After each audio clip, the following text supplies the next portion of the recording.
une conférence témoignage organisée par notre secrétaire général, M. Mihai Băbeanu, et je veux le remercier pour cette initiative, la fuite de Roumanie vers la liberté pendant la période communiste. Frontieriști, c'est un mot roumain intraduisible, mais qui définit ceux qui ont fait des tentatives, parfois réussies, parfois tragiquement terminées, de passer vers la liberté au prix de leur vie. C'est une des pages noires du communisme, pas seulement en Roumanie, mais dans tout cet espace occupé par l'Union soviétique. Le sous-titre de cette conférence, on vous a dit, c'est les frontiéristes. Les frontiéristes, c'est un mot qui n'existe pas en roumain non plus, ni en français. Ça a été créé, ça a été utilisé. Un frontieriste, c'est une personne qui a passé ou essayé de passer la frontière de Roumanie illégalement entre 1949 et 1989, en risquant sa vie, sa liberté, des tortures et des persécutions graves contre sa famille. Personnellement, moi, je ne suis pas un frontiériste. Je me suis intéressé à ce sujet en 1973. J'étais à Trieste, dans le camp de Padriciano, sur la frontière anciennement yougoslave. J'ai vu des tas de gens qui venaient ensanglantés, blessés, en racontant des histoires terribles. Ils venaient de l'ex-Yougoslavie et étaient majoritairement roumains. J'ai entendu tellement d'histoires que ce sujet me tient vraiment à cœur. Donc c'est pour ça que je voulais organiser ça. Bon, là, j'ai entendu la première fois parler de la prison de Padinska Skela, dont M. Stăvuceanu va nous dire quelques détails. La terrible prison de Tito et de successeurs. Bon, comme vous savez, les frontières de la Roumanie étaient sévèrement gardées et les gardes frontières avaient des consignes strictes parce qu'on préférait un fouillard mort à un évadé. Et vu cette conception, ça a donné lieu à des vraies chasses à l'homme et des drames épouvantables. C'est une tragédie roumaine qui est très peu connue et qui dérange même aujourd'hui. Je me suis rendu compte en Italie, ici, c'est un sujet qui dérange. Il dérange probablement par l'unicité de ce truc. Il n'y a que le monde communiste dans l'histoire qui a essayé de verrouiller les frontières, qui a essayé de bloquer, avec plus ou moins de succès. C'est pas moi. C'est les gilets jaunes. Ouais, c'est les gilets jaunes. Ouais. Donc, l'unicité de ce phénomène, en bloquant avec des murs, avec des barbelés, des pays entiers. Bon, cela, on avait annoncé un peu l'histoire des camps de réfugiés d'Italie et d'ailleurs, mais ça va être le sujet d'une autre conférence que j'espère on va organiser. C'est hors sujet pour l'instant. Bon, je vais passer la parole à Mme Marina Constantinoiu, qui est une journaliste qui s'est occupée depuis beaucoup de temps de cette affaire et qui va vous donner beaucoup de détails. Dans ce travail, elle a été aidée par le... Bon. Elle a été par le journaliste Istvan Deac, qui est là ici, qui va vous parler aussi peut-être, qui s'est occupé des étrangers, des non-roumains qui sont venus en Roumanie pour passer la frontière en croyant à tort que c'est plus facile. Et donc, pour eux, il y a eu les mêmes drames et les mêmes problèmes. Donc, on va parler de ça parce qu'il a entré dans les archives de la Stasi. C'était principalement de l'Allemagne communiste. Je vous remercie pour cette rencontre qui, pour moi, est très importante, pour nous deux. Donc, nous sommes deux journalistes qui ont travaillé à ce dossier qui est énorme. Vous imaginez qu'on parle d'une période, ça a commencé, moi je l'appelle un phénomène, ça a commencé en 1948 et disons d'une sorte est fini en 1989, mais a continué d'une autre façon, avec une migration 100% économique après la Révolution. On fait une claire distinction entre ce qui s'est passé pendant le communisme et ce qui se passe maintenant avec les nouveaux migrants. Parce que moi j'entends, il y a beaucoup de personnes qui me demandent pourquoi vous les considérez des héros? Pourquoi vous les traitez comme des gens qui ont fait, je ne sais pas, une sorte de... un geste qui était contre le régime communiste? C'est tous ceux qui ont fui la Roumanie et qui ont essayé de passer illégalement les frontières. Moi, je les considère héros parce que ils étaient des courageux qui, en faisant ce geste, ont donné un signe au régime que la vie et tout ce qui se passait en Roumanie n'était pas normal, nous a été imposé, et ils n'acceptaient pas d'être traités comme nous avons été traités par les régimes communistes en Roumanie. Donc c'était un signe de fronde à l'adresse du régime. C'était pas seulement motivé économiquement. Même cette discussion en ce qui concerne les raisons économiques, pour moi, a un caractère politique parce que tout ce que nous avons vécu pendant le communisme, les manques de toutes sortes, nous ne pouvons pas trouver du savon, de la dentifrice, du papier toilette, des culottes, je ne sais pas. Imaginez la vie quotidienne comme ça, de chaque jour, pendant des années. Une situation que nous n'avons pas voulu, que nous n'avons pas désiré politiquement parlant. Donc, même ces problèmes économiques venaient d'une politique qui nous a été imposée et que nous n'avons pas accepté. Moi, j'ai vécu pendant 18 ans dans le communisme et je dois vous dire que depuis mon enfance, j'ai rêvé de fuir la Roumanie.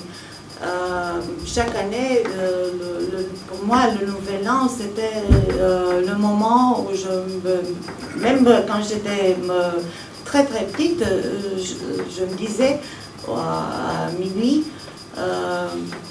mon Dieu, aide-moi de quitter la Roumanie d'une façon ou d'une autre. Pour moi, le Danube était la frontière qui n'était pas du tout possible à franchir. Et donc c'est pour ça que j'ai regardé ces gens avec un autre IE, disons, plutôt compréhensible et amical. Et donc, comment ça a commencé? Pourquoi? Moi, je suis journaliste, j'ai fait des études de journalisme. J'ai travaillé depuis le premier semestre quand j'étais à l'université. Donc, j'ai rêvé d'être journaliste et je voulus être journaliste parce que j'écoutais la radio L'Europe Libre. C'est comme ça que j'apprenais des nouvelles de Roumanie. Ça peut, pour les jeunes maintenant, c'est étrange de dire ça, que moi j'apprenais des nouvelles de Roumanie d'un poste de radio qui émettait depuis Munich, pas de Roumanie. Et c'est comme ça que j'ai appris des situations dont on va parler maintenant, des cas de personnes qui ont essayé de franchir illégalement les frontières, des personnes qui ont été tuées, d'autres qui ont été emprisonnées, d'autres qui ont été torturées. leurs familles ont eu des problèmes avec la sécurité, les services secrets du régime communiste. Et donc, j'ai eu connaissance de ce sujet depuis mon enfance. Et en 2005, j'ai été contactée, j'étais déjà journaliste, j'étais rédactrice en chef au principal journal en Roumanie, et j'ai été contactée par quelqu'un qui a téléphoné à mon boulot, et il a voulu parler avec moi. Il n'a pas voulu me dire comment il s'appelait, qu'est-ce qui se passe avec lui, pourquoi il me téléphone. Il a dit Madame, j'ai un sujet à vous proposer. Je suis sûre que ça vous intéresse, mais je ne peux pas vous dire de quoi il s'agit. Si vous êtes d'accord, on se verra dans une semaine à Timișoara. Moi, j'étais à Bucarest. À Timișoara, un lundi dans l'après-midi, à un restaurant. Bon, je suis allée. Je rencontrais le mec qui était quelqu'un d'important et qui, à ce moment-là, était un officiel de l'État roumain et qui m'a apporté une lettre qui était écrite par un historien, mais aussi qui travaillait dans l'armée serbe et qui vit encore à Kladovo. C'est une petite ville au bord du Danube, en Serbie, et qui est encore très intéressé sur l'histoire commune roumaine et serbe, et qui avait connaissance des événements à la frontière pendant le communisme. Et cet homme a fait pendant plusieurs années pression sur le régime en Roumanie, les différents pouvoirs après la révolution, et aussi en Serbie, pour ériger un monument aux mémoires des gens qui ont péri en essayant de franchir illégalement les frontières. La lettre était en serbe, il donnait des détails même concernant des Roumains qui ont été enterrés dans des cimetières serbes. Il parlait aussi des gens qui ont été tués, des Roumains qui ont été tués par les gardes frontières roumaines dans le territoire yougoslave. Pour être sincère, moi, j'ai dit, ça c'est un peu trop, je ne le crois pas. Et puis il a donné aussi d'autres détails, mais surtout sur des gens qui ont été enterrés dans les cimetières serbes. J'ai décidé, aidé par mon chef à ce moment-là, en prenant de l'argent de sa poche, d'y aller, d'aller en Serbie, et de passer quelques jours là-bas, et de visiter tous les villages au bord du Danube, de parler aux gens, de contacter les autorités et d'essayer de comprendre s'il avait raison ou pas. Et ce qui s'est passé, moi j'y suis restée quelques jours, je crois que 10 jours. J'ai rencontré toutes sortes de gens. J'ai écouté des histoires terribles et surtout des gens qui me disaient sois très attentif parce que tu auras des problèmes avec les autorités roumaines, parce qu'il y a des cas qu'ils ne vont pas reconnaître, des cas de franchissement illégal de la frontière yougoslave par les gardes frontières roumaines, et des cas on a eu des disputes diplomatiques quand des gens ont été tués dans nos eaux territoriales ou bien sur le territoire yougoslave. après 10 jours là-bas, j'étais complètement bouleversée. J'ai commencé à écrire des articles avec des éléments que j'ai recueillis là-bas. Et bien sûr, j'ai eu des réactions. Il y avait beaucoup de familles qui voulaient apprendre des nouvelles de leurs proches qui étaient disparus, d'autres qui sont morts, mais dans des circonstances qui doivent être clarifiées, d'autres qui avaient des cas clairs de réussite ou d'autres qui ont essayé plusieurs fois de franchir la frontière mais qui ont été emprisonnés. Et c'est comme ça qu'on a eu une campagne médiatique pendant 3 mois qui a été publiée par le quotidien Journal National à ce moment-là. C'est donc en 2005 que ça a commencé. En 2005, nous avons eu seulement une réaction officielle de la part de l'État roumain. C'était une sorte d'institut public qui devait représenter, surtout le nom disait ça, il devait représenter l'exil roumain. C'est l'Institut pour la mémoire de l'exil roumain. Mais qui ne faisait pas beaucoup de choses, mais à ce moment-là, ils ont dit on va vous aider, on va travailler ensemble. On a publié aussi une lettre commune. On a demandé aux gens de venir et de nous raconter leurs histoires, et de nous présenter des documents et pour pouvoir continuer la recherche, mais c'est seulement ça ce qui s'est passé, cette lettre, cette demande de confession, parce que celui qui était le président de l'Institut à ce moment a été destitué par le Premier ministre.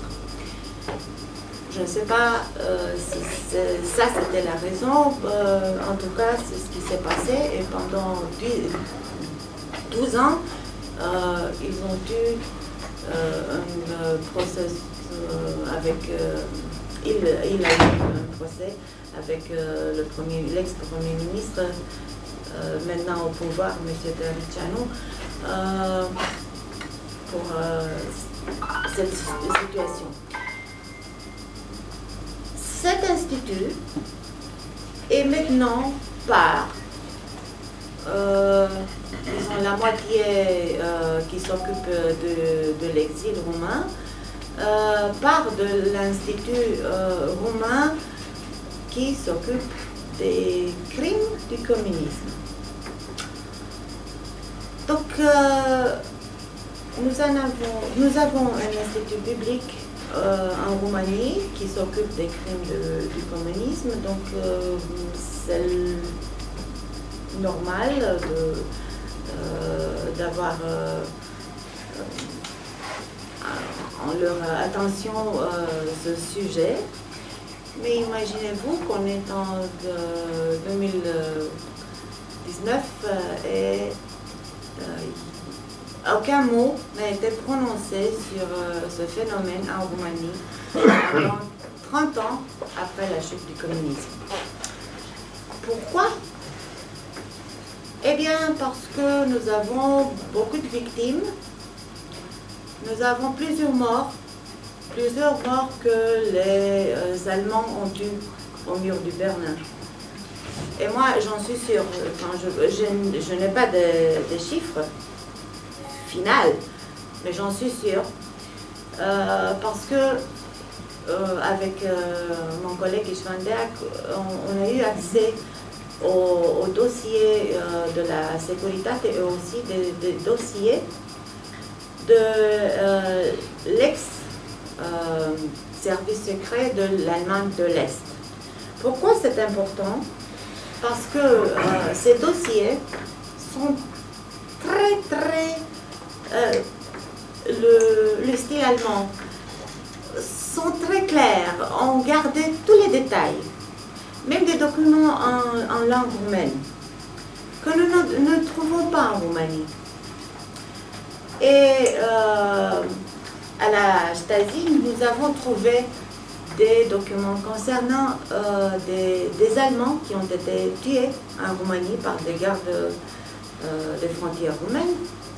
Nous avons trouvé des centaines de cas de Roumains qui ont essayé de fuir la Roumanie par l'Allemagne de l'Est, ou bien en essayant de passer par la mer du Nord, oui, toutes sortes de cas, par les trains, par des autos qui ont été modifiés, les coffres, des autos qui ont été modifiés pour pouvoir cacher des personnes, même avec des avions pour les travaux agricoles. Imaginez, l'imagination n'a pas de limite dans ces cas, tout ce qui était faisable a été essayé de ce point de vue pour fuir la Roumanie. Donc ça a commencé en 2005. Nous avons eu une autre campagne de presse en 2009, toujours au Journal National, sans aucun mot de la part de l'État roumain, sans aucune réaction. Nous avons continué à présenter des cas et des cas, des situations terribles, des gens qui ont essayé plusieurs fois de fuir, qui ont été emprisonnés, qui, après être libérés, comme M. Stauceanu va vous raconter, qui ont essayé la deuxième fois, la troisième fois. Nous avons un cas d'un Roumain qui a essayé 7 fois. Il a commencé quand il était mineur, il avait 17 ans. Il a été battu par les gens de Securitate et de la milice roumaine. Il a finalement réussi de fuir. Il a passé quelques mois dans un camp en Autriche, à Traiskirchen, qui est maintenant utilisé par la nouvelle vague des migrants venant vers l'Europe de l'Ouest. Et puis il est allé aux États-Unis, où il a fait des études d'art et il a aussi été une sorte de journaliste à un poste semblable à l'Europe libre dans l'État Oregon. Il parlait de ce qui se passait en Roumanie, de Ceausescu et tout ça. Et après la Révolution, il est venu en Roumanie.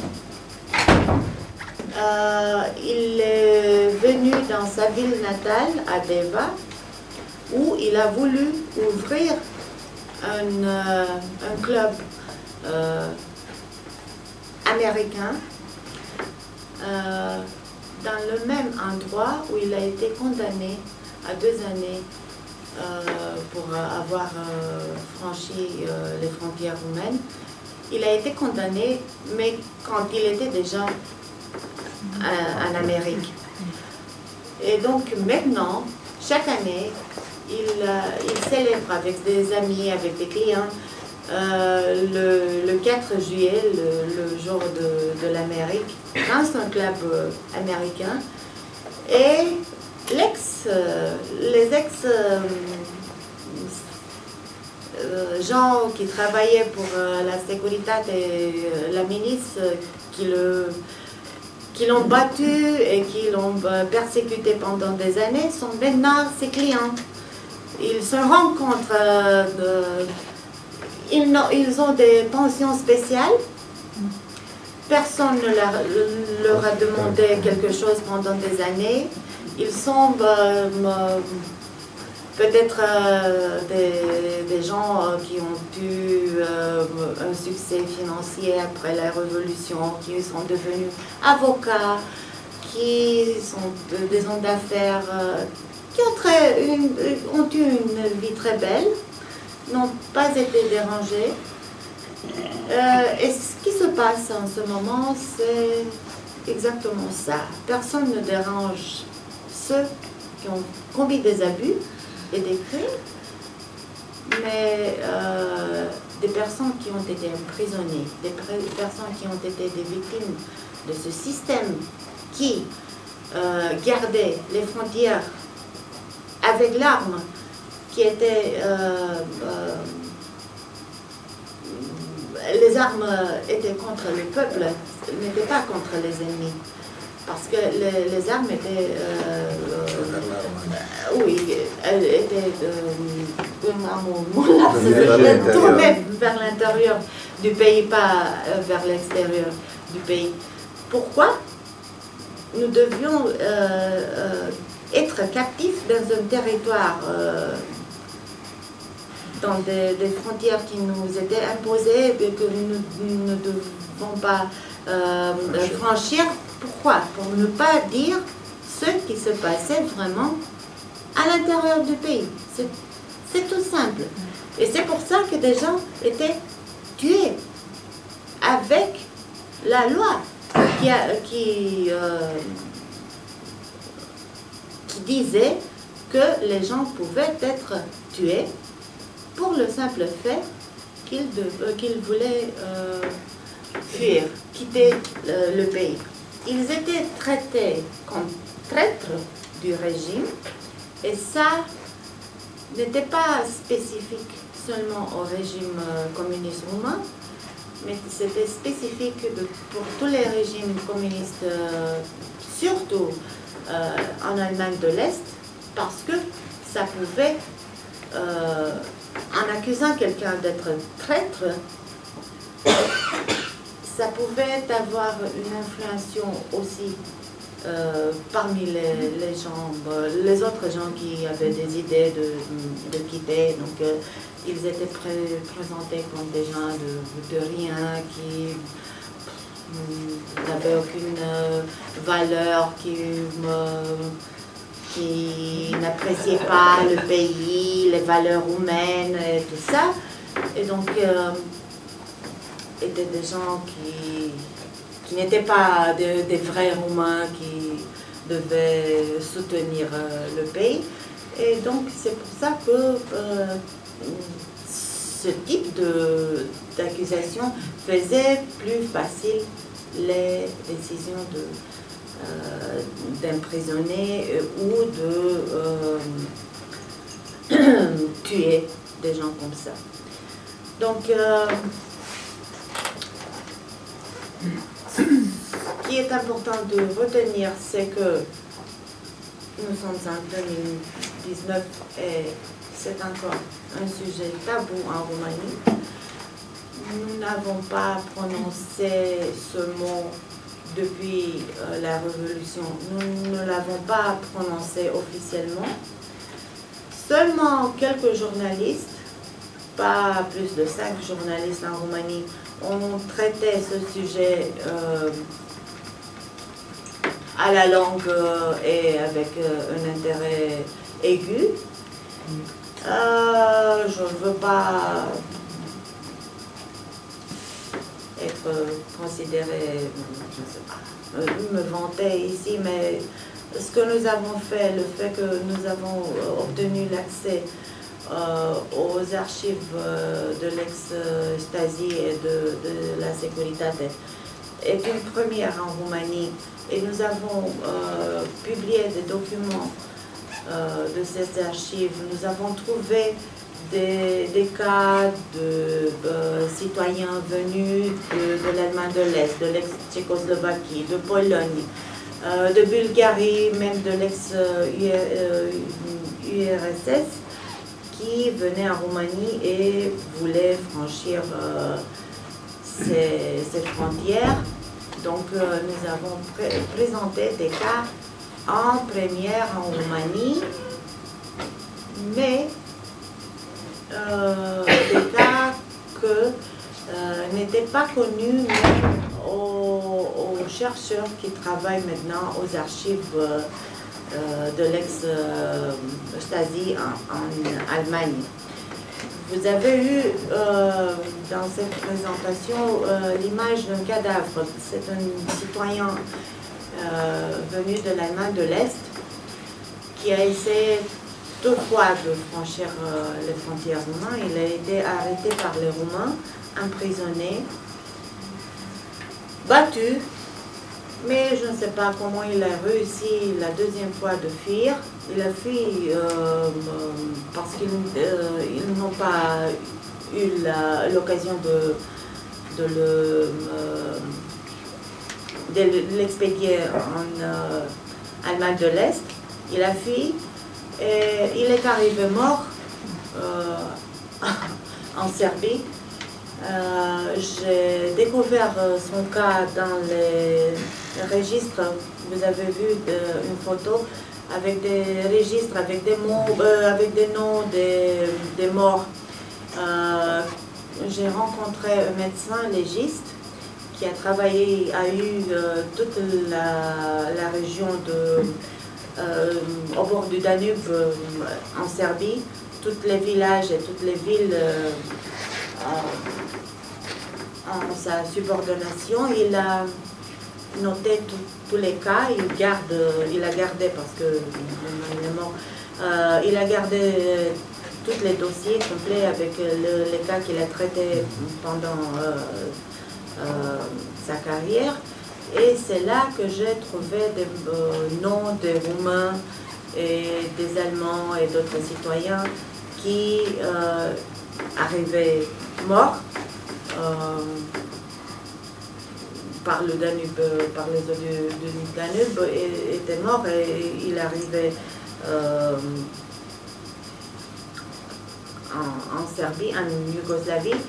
Et donc, il devait, après faire l'autopsie des cadavres, il devait annoncer les autorités roumaines qu'il y a un autre cas.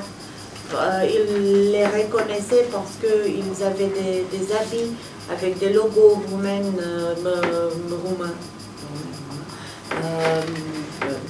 Parce qu'ils n'avaient pas de documents avec eux, ou bien d'autres avaient des documents. Et ils annonçaient, ils contactaient les autorités roumaines, et les autorités roumaines disaient « Ah non, ça ne nous intéresse pas, gardez-le, nous ne voulons pas notre carte dans nos archives, non merci, ce n'est pas un Roumain, ça ne nous intéresse pas. » Et c'est comme ça que des Roumains morts ont été enterrés dans des cimetières en Serbie. Mais pendant ces années, après la Révolution, personne en Roumanie ne s'est intéressé à ces cas-là. Il y a un autre problème. Si on ouvre la boîte de Pandora en parlant de ce phénomène, en reconnaissant ces victimes, il y a l'aspect financier de la discussion. Peut-être des gens vont être intéressés par des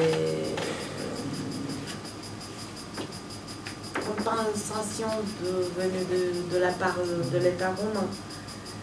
Et si on parle de milliers de personnes qui sont dans cette situation, imaginez-vous que l'État roumain aura un problème. Et je crois que c'est vraiment la raison pour laquelle la Roumanie ne veut pas gérer ces situations. Il y a 3 cas déjà, des précédents, qui concernent des personnes qui ont franchi illégalement des frontières pendant le communisme. Ce ne sont pas des Roumains, ce sont des Allemands de l'Est qui ont été reconnus comme victimes pendant le communisme parce qu'ils ont essayé de franchir la frontière tchécoslovaque avec l'Autriche ou l'Allemagne. Et il y a 3 cas. Le premier a été en Slovaquie il y a 2 ans. Un Allemand de l'Est, sa famille, parce qu'il est mort, sa famille a reçu des compensations de la part de l'État slovaque et il a été reconnu en tant que victime du régime communiste de Tchécoslovaquie parce qu'il a été mordu par les chiens des gardes-frontières tchécoslovaques en essayant de franchir la frontière vers l'Autriche. Il y a 1 an, la République tchèque a été condamnée à reconnaître en tant que victime un autre Allemand de l'Est qui est vivant et qui n'a pas voulu des compensations financières de la part de la République tchèque. Il a demandé seulement 1 euro pour en tant que symbole, oui. Mais il a été reconnu en tant que victime et il y a 2 semaines, toujours en République tchèque, un autre cas, un autre mort de l'Allemagne de l'Est qui a été reconnu en tant que victime et sa famille va être récompensée. Donc, si en Roumanie on ouvre ce dossier, nous avons des victimes roumaines, mais aussi des victimes de l'étranger. Nous avons trouvé des cas de citoyens de l'Allemagne de l'Est qui ont été tués par les gardes-frontières roumaines et d'autres qui ont été emprisonnés. Plusieurs ont écrit des livres sur leurs histoires. Ils racontent, ils témoignent des abus des gardes-frontières roumaines et des choses qui ne sont pas plaisantes pour la Roumanie. Donc, je crois qu'on a beaucoup de raisons pour ne pas parler de ce sujet. Vous avez des chiffres maintenant. C'est intéressant, ce sont des chiffres officiels qui nous ont été fournis par le ministère des Affaires intérieures en Roumanie et qui ne sont pas du tout les vrais parce que il y a plein de situations quand les gardes-frontières roumaines et la sécurité ne savaient pas que des gens ont réussi à fuir la Roumanie illégalement. Donc il y a des chiffres partiels qui nous ont été fournis et vous avez vu en 1989 50 000 Roumains, officiellement 50 000 Roumains ont essayé de fuir la Roumanie seulement dans 1 an, en 1989. Surtout les années 80 ont été, parce que la situation en Roumanie était terrible, ont été aussi les plus problématiques de ce point de vue. La Roumanie était considérée la frontière la plus sanglante de l'Europe. Plusieurs articles parus dans la presse, même dans la presse yougoslave, mais aussi presse occidentale, parlaient des crimes et des cas d'abus aux frontières roumaines. Même des journaux des pays communistes. En Hongrie, pendant les années 80, surtout entre 85 et 89, en Yougoslavie, donc même dans des pays, disons, amis, communistes, les Roumains étaient vus, ces frontiéristes étaient vus comme des victimes du régime et la Roumanie était traitée comme une dictature sanglante. Merci à Marina, merci à Mihai, merci à M. Herlin, merci à vous tous de votre présence ici. Je n'ai jamais parlé de ce sujet-là dans une conférence en français. En roumain, oui, mais en français, non. Mais je vais commencer par le commencement. Je suis né en Roumanie en 1957. Je suis né en Moldavie, exactement précis, c'est en Bucovine, à 20 km de Suceava, pour les connaisseurs. Mes parents là étaient de petits fermiers, ils sont fait saisir leur terre en 1964, c'était la collectivisation. Les gouvernements communistes ramassaient les terres et faisaient de grandes entreprises communistes. Ils nous ont laissé la maison puis la petite terre alentour de la maison. On était 2 enfants. Aussitôt qu'on a fini les 8 années d'école primaire, on a quitté la maison parentale de la Moldavie pour une école professionnelle dans l'ouest de la Roumanie. Donc on a émigré dans notre propre pays pour pouvoir travailler plus tard, parce que l'agriculture, ce n'était pas pour nous autres. C'était fini, là. C'était un cycle, le communisme a coupé un cycle en faisant ça. En arrivant à Reșița, c'est certain que c'était proche des Yougoslaves.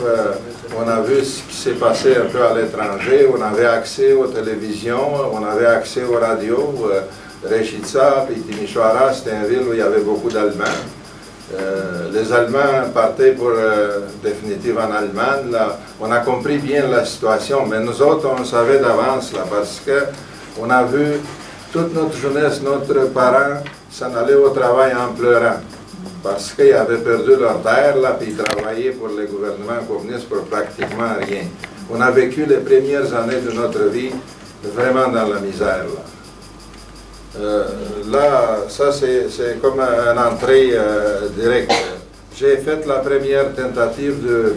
C'est pas une tentative, j'ai passé la frontière en Yougoslavie illégalement en 1975. En 1975, là, c'était pas si mal pour beaucoup de monde, là. Il n'y avait pas une crise économique encore assez grave, là. Donc je ne peux pas dire que je fouillais un pays où on n'avait pas de quoi manger. C'est pas vrai. J'ai fouillé un pays parce que j'aimais pas le communisme. Point. J'ai réussi à passer la frontière en Yougoslavie avec un ami.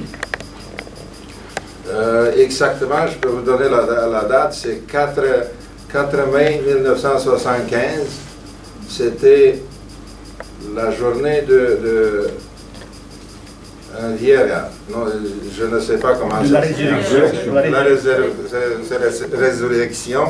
Puis on était, mon ami, il venait d'un village proche de la frontière, c'est Varadia Karaš-Severin. On a réussi à passer la frontière là. Moi j'avais 18 ans, lui il avait 20 ans. Puis on s'est retrouvés le lendemain matin en Yougoslavie parce qu'on a déclenché des détecteurs sur la frontière là. Puis on a vu l'impression qu'ils ont tiré après nous autres, mais en réalité, ils n'ont pas tiré. On a déclenché des détecteurs qui ont fait du bruit comme si quelqu'un tirait après nous autres. Puis il faisait tellement noir là, au 4 mai, puis il y avait une petite pluie. Nous autres, quand on a entendu les bombes, on a commencé à fuir. Puis on s'est retrouvés dans une... Il y avait des clôtures embarbolées. Et on s'est fait plein de cicatrices d'en haut jusqu'en bas là. On a mis les mains sur la clôture et puis on s'est jeté de l'autre côté. Le lendemain matin, on était plein de sang d'en bas, d'en haut jusqu'en bas, les deux. On s'est regardé mais on ne revenait pas. Mais on était en territoire yougoslave, on était heureux, on tremblait de froid, on était dans un marécage. On ne savait pas exactement où est-ce qu'on était, il a fallu qu'il passe une journée là pour essayer de savoir où est-ce qu'on était dans les territoires. On n'était pas équipés vraiment parce qu'on était très jeunes pour, disons, avoir de l'argent sur nous autres, avoir de vêtements pour s'échanger. Non, là on avait un problème parce que tous les vêtements étaient déchirés. Il a fallu laver les vêtements dans la rivière Nera, en Yougoslavie, puis reprendre, attendre qu'ils sèchent, puis reprendre les mêmes vêtements. On a passé 7 jours en territoire yougoslave. et on a marché à pied jusqu'à Belgrade. On a mangé des escargots dans le champ, puis des patates, là, c'était le printemps, là, des patates crues que les paysans yougoslaves avaient sémées, là. Et on a réussi à arriver à Belgrade. Et on cherchait à Belgrade parce qu'on ne pouvait pas se montrer le visage dans la ville, parce qu'on était trop mal habillés, là. C'était clair que la police nous aurait interrogés. On fouillait les agglomérations puis le monde. Et dans la nuit, on a réussi, on était arrivé dans la gare centrale de Belgrade.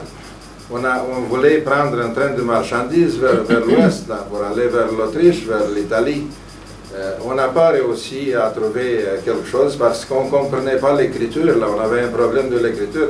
C'était tout écrit en alphabet cyrillique, les étiquettes des wagons, là, en alphabet russe. Là. Et on a rentré dans la gare normale, puis on a rentré dans l'express de Vienne. On a trouvé l'express de Vienne, là, c'était à peu près à 1 heure de départ, là. Puis on essayait de trouver un espace pour se cacher dans l'express de Vienne, pour partir vers la liberté. On s'est fait attraper dans l'express par 2 policiers serbes qui ont sorti leurs armes, là. On a levé les mains. On a été jugé en Yougoslavie. Je peux vous dire que ceux qui ont entendu que, je ne sais pas, les Roumains étaient retournés en Roumanie parce que l'État roumain donnait un wagon de sel, là, c'est pas vrai, c'est des histoires, ça. Je peux vous garantir ça, là. C'était une entente entre la Roumanie et l'Yougoslavie dans cette période-là, puis on a été malchanceux. Les Yougoslaves, ils ne nous ont pas demandé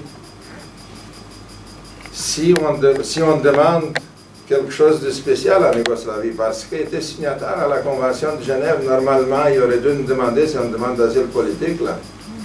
Ils ne l'ont pas fait, là. Ils nous ont jugés, puis ils nous ont retournés comme simples malfaiteurs, là, malgré qu'on n'avait rien fait. Ils nous ont retournés en Roumanie, après 7 jours de prison en Yougoslavie, à Padinska Skela. Les traitements dans la prison, la première fois, là, je ne peux pas dire qu'il était si pire que ça, mais c'était une prison, puis on était traités comme délinquants de droit commun, là, comme quelqu'un qui avait volé, ou pourtant on n'avait pas fait ça, là. Ils nous ont retournés après 7 jours de prison, puis ils nous ont mis dans la main de militaires et de la police secrète roumaine à la douane Stamora Moravica. Ils nous ont... Les militaires roumains, la première chose qu'ils ont faite, ils nous ont lié les mains là, avec de la broche en métal, non pas avec vraiment de la broche, mais en arrière. Puis on s'est fait monter dans un IMC, c'était un auto militaire roumain, là, puis on s'est fait transporter à l'unité militaire de Oravica, qui était responsable de la zone par où on avait passé la frontière. En chemin jusqu'à Oravica, c'était à peu près 2 heures de chemin en auto, là. 2 militaires, ils sont chargés là, de nous donner des coups aux côtes, là, et de pattes d'armes là, dans la tête. C'est tout le trajet là. Quand on est descendu de l'auto, là, on était tout noir là. On était de traite, c'est clair, puis on avait passé, les autres étaient les gardiens, puis on avait réussi à franchir ce que les autres y gardaient là, donc on était de traite pour les autres. On a été jugé dans la commune de Varadia, c'est la place où on a passé la frontière, parce qu'ils voulaient nous donner comme exemple, surtout mon collègue qui venait de la place, pour faire peur au monde alentour, de ne pas faire la même chose. Et oui, on a été jugé à la salle communautaire du village, ils ont ramassé tous les villages alentours, ils ont ramassé beaucoup de militaires armés pour faire peur au monde, là. On a été jugé exemplaire, puis on a hérité de 1 année et 10 mois de prison. À 18 ans, là, je commençais très bien la vie, là, 1 année et 10 mois de prison.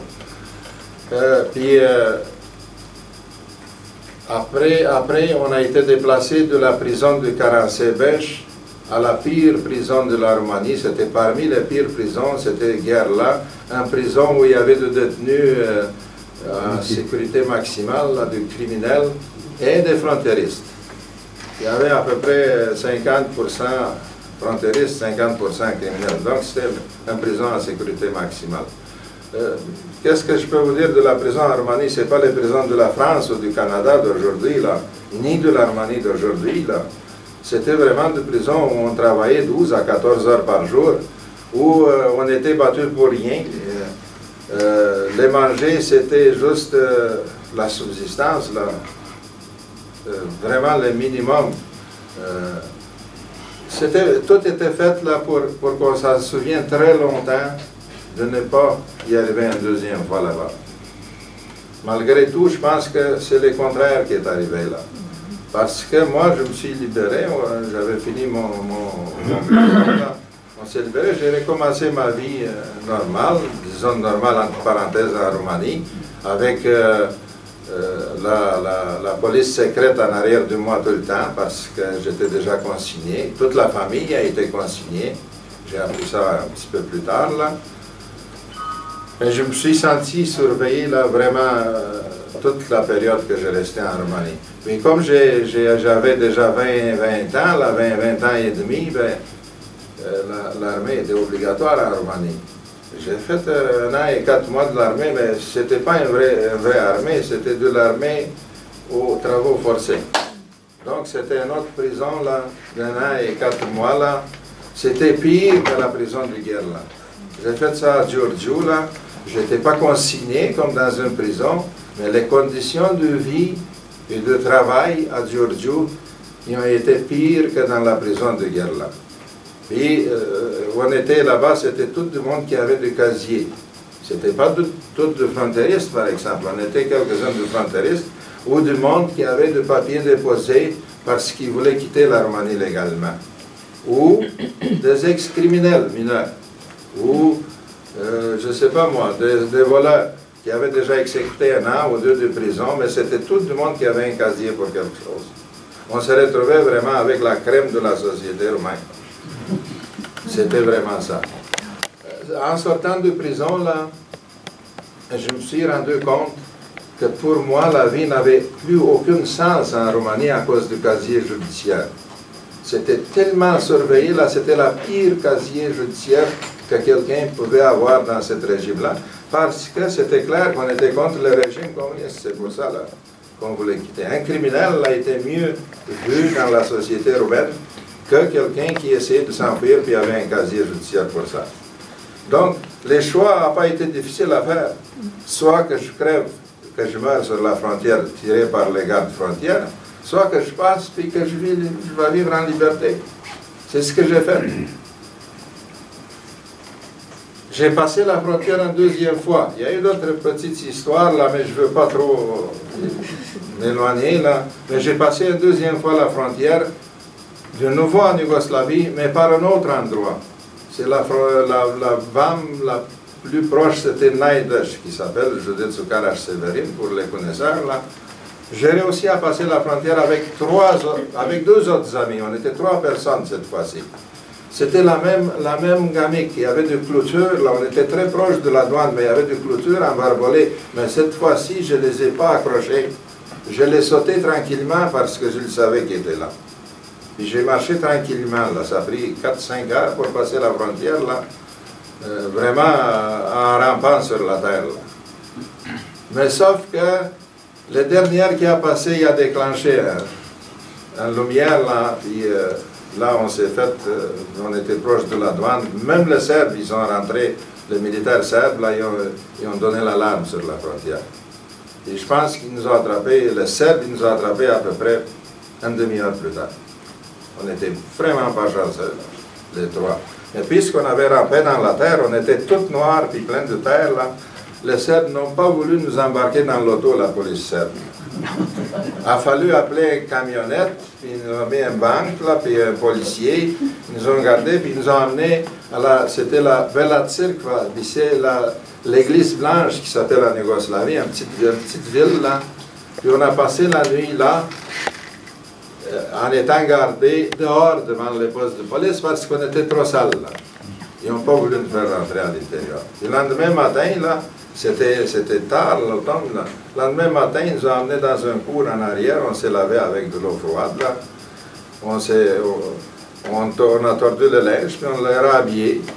Puis on s'est fait juger dans la même journée-là, mouillé comme ça.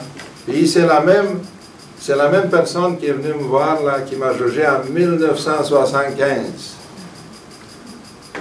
Puis il m'a dit, cette fois-ci, tu vas avoir 30 jours de prison parce que tu es la deuxième fois dans notre pays sans papier, illégal.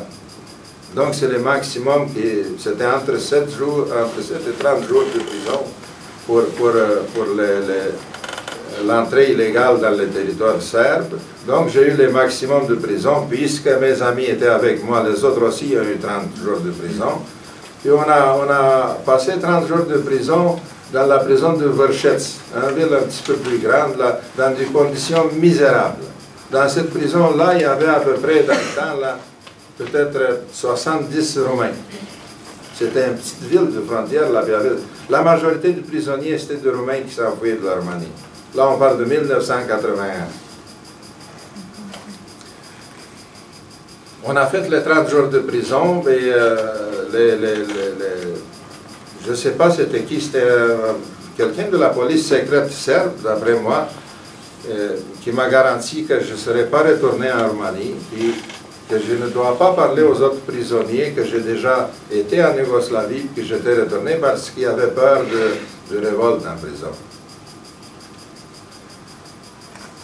Après les 30 jours de prison, là, on a été de nouveau dans la vieille prison que j'ai connue pour la première fois, c'était Padinska, à Belgrade.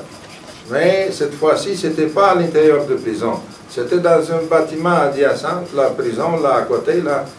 Puis il y avait à peu près 80 personnes, là, de tous les pays de l'Europe de l'Est. On était tous mêlés. Du monde de la République démocratique d'Allemagne, là, des Hongrois, des Polonais, des Tchèques, c'était vraiment tout mêlé. Puis à chaque semaine, vendredi soir, il y avait une liste, là, puis ils venaient chercher à peu près 35 personnes, là. Les personnes savaient où est-ce que ces mondes-là, ils s'en allaient. Et les autres, ils nous avaient dit qu'on s'en va à l'extérieur, mais où à l'extérieur, on ne savait pas exactement. On avait toujours peur qu'on se ferait tourner. Après 30 jours à peu près de Padinska, donc 2 mois après que j'avais quitté la Roumanie, j'ai eu la chance d'être sur la liste, là. Et, on a embarqué dans les autobus. C'était des policiers serbes qui conduisaient les autobus. Il y avait 3 policiers. Il y avait 2 en civil et 1 dans l'uniforme. Puis on a regardé les trajets, voir quelle direction on prend, sud, nord, est, ouest. On a pu s'orienter. Quand on a vu qu'on s'en va vers l'Autriche, là, on était bien contents. Là, on a su que c'est probablement la liberté. On n'était pas certain à 100%, mais c'est quoi qu'il faisait avec nous autres? On est arrivé, on est parti vers 10 h le soir, là, puis on est arrivé à la frontière autrichienne le lendemain matin vers 6 h du matin, à Maribor. À chaque poste de police frontalière yougoslave, il laissait 3-4.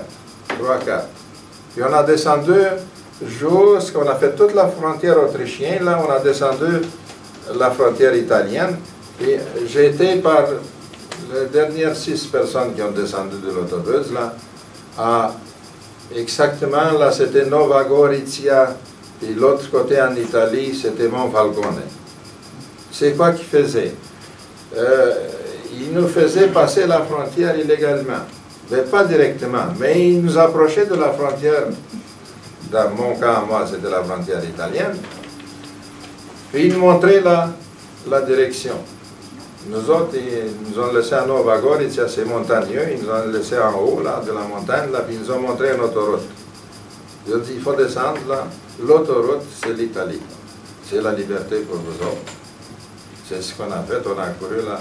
Ils n'ont pas eu besoin de nous répéter ça 2 fois, là. Puis, on est arrivé en Italie, on essayait de faire de l'autostop à 2 h du matin, là, à 2 h du matin, là, en Italie, faire de l'autostop sur l'autoroute, il n'y a pas grand monde qui arrête, là. On est arrivé à Monfalcone, dans la gare de Monfalcone, puis on a marché à pied à peu près 2-3 heures, on est arrivé vers 4 h du matin, Il y avait du monde dans la gare déjà, probablement du monde qui s'en allait au travail, prenait le train de bonne heure. Les gens ils ont compris notre situation, on avait expliqué là qu'on était on voulait l'asile politique là. Et puis ils sont allés réveiller, il y avait un policier dans la gare. Et les policiers ils dormaient, c'était vraiment comme dans le film avec le Louis de Funès, les policiers sont sortis en petite culotte là, pour voir là qu'est-ce qui se passe là, il nous a regardé, lui il s'enfuit. Il nous a laissés dans la salle d'attente. Mais 5 minutes après, là, il y a 5-6 lotos là, qui sont venus de Trieste. Là. La police italienne, la main à l'air, là. Couteau, armes, là, ils nous ont pris en charge. Là. On n'était pas vraiment des infracteurs dangereux. Pour les autres, on n'avait ni couteau, ni armes. Là. Au contraire, là, on n'avait rien. Puis, on a passé une journée d'enquête. Ils ont fait un dossier pour chacun d'entre nous. Une enquête normale, comme pour tout autre criminel, peu importe, là, un dossier complet. Puis vers les 3 heures dans l'après-midi, ils nous ont donné les billets de train pour aller à Latina. On ne savait même pas où est-ce que c'était la gare. Cette journée-là, on n'a pas mangé là. Les soirs, les serfs, par contre, là, avant de nous amener à la frontière, ils nous avaient amené du cabaret avec du manger, mais on n'a pas pu manger. On n'a pas pu manger parce qu'on avait tellement haute là que la faim n'était plus là. Mais les Italiens, par contre, le lendemain, on avait faim, là, mais ils ne nous ont pas donné rien, sauf les billets de train, là, puis c'était pas les billets de train express, là. Puis de Trieste, là, nous autres, on ne savait pas où est-ce qu'était Latina, puis ça a pris longtemps, là, pour arriver à Latina avec le petit train, là, en changeant 3-4 fois, là. Et on est arrivé à peu près un jour et une nuit, là. On est arrivé à Latina en changeant à Rome, là. Et on est arrivé vers minuit à Latina. Et Latina, la gare de Latina, c'est très loin de la ville, là. Nous autres, on ne savait pas. Mais on a rencontré des Roumains à Rome qui étaient déjà dans le camp à Latina, qui savaient comment ça fonctionnait. Puis on était avec les autres, on a monté dans les autobus de la gare, là, sans billets, parce qu'on n'avait pas d'argent. Le chauffeur n'a rien dit, il savait qu'on était probablement le monde pour les camps. On est arrivé dans le camp de Latina. On s'est fait dans la nuit, là, je m'en souviens, la seule chose qu'ils nous ont demandé, les Italiens à la porte, là, c'était des Polonais qui gardaient la porte. C'est les papiers. Ils nous ont pris tous les papiers, puis on dit, OK, rentrez à l'intérieur. Je dis, qu'est-ce qu'on fait? Je dis, trouvez-vous une place pour vous coucher. Où? N'importe où. C'était une ex-unité militaire, là, il y avait du baraquement, là, mais il n'y avait pas de place réservée. C'était totalement désorganisé, là. On n'a eu absolument rien, là, jusqu'à lendemain matin, là, on a fallu passer la nuit dans cette unité militaire, là, en sachant rien, pratiquement. C'est juste le lendemain matin qu'on a compris là, qu'on s'est fait emmener à un magasin, puis ils nous ont donné le minimum, ce que ça nous prenait pour un lit. Puis après ça, ils nous ont dit, ben, il faut aller chercher une chambre. Où? Ils disent, dans les baraquements là-bas. Mais il n'y avait pas de chambre libre là. Il fallait essayer de trouver quelqu'un qui voulait te prendre dans sa chambre. Il y avait qui dormaient 2 dans le lit là. Il y avait même 3 dans les premiers jours, le temps de s'arranger. Il n'y avait pas beaucoup de places disponibles là. C'était vraiment là, c'était miteux, c'était même pire qu'à Guerla, je peux vous dire, là, à ce point-là, les conditions de camp. C'était un camp très désorganisé là. Puis sans aucune aide, on parle d'aucune aide. Ils nous ont pris après ça en charge en nous faisant les papiers pour les camps là, puis ils nous ont demandé où on voulait émigrer, si on voulait rester en Italie. Ils nous ont demandé si on veut demander l'asile politique, c'est vrai, comparé aux Yougoslaves, qu'en 1975, il n'y a personne qui m'a demandé ça. Puis on a rempli tous les papiers, puis après ça, c'était l'entente dans les camps. On ne savait pas là exactement c'est quoi qui va se passer. J'avais commencé les papiers pour émigrer. Moi, je voulais émigrer en Australie. Mais j'ai appris que l'Australie, en 1981, là, en 1982, l'Australie et la Nouvelle-Zélande s'étaient fermées à l'immigration à cause de la première crise mondiale. Ah, c'était fermé complètement. Il n'y avait pas d'immigration là pour la Nouvelle-Zélande et pour l'Australie. Donc j'ai changé, je me suis dit, OK, je vais émigrer où? J'ai fait un peu de français à l'école en Roumanie, 5e, 6e, 7e et 8e année d'école, 1 heure par semaine, là, en français. J'ai dit, j'ai une petite base de français, je vais aller au Québec, à Montréal. C'est ce que j'ai fait, j'ai appliqué pour le Canada. C'était le pays qui avait les moyens d'attendre en temps comme attendre pour émigrer. C'était 8 mois, là. Entre 6 et 8 mois, là, on pouvait émigrer au Canada. C'est ce qui est arrivé. Là, on a passé, moi j'ai passé 7 mois, je crois, dans le camp. Là.